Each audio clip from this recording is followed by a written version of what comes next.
You are looking at Julian's pronunciation guide, where we look at how to pronounce better some of the most mispronounced words in the world, like this other curious word. But how do you say what you're looking for today?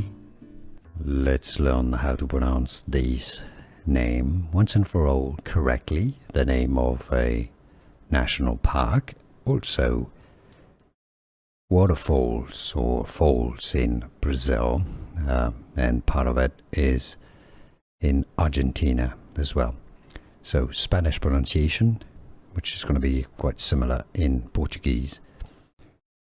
Iguazú. Alright, so it's not Iga, Iguazú. The Z or the Z is pronounced like an S, and then the stress is on the U syllable. So that's your Spanish pronunciation here. Iguazú in English, Iguazú Falls or Iguazú Waterfalls or National Park. And now you know. Here are more videos on how to pronounce more confusing words and names too many mispronounced. Like this video if you found it useful. I appreciate your support. I'll see you soon and thanks for watching.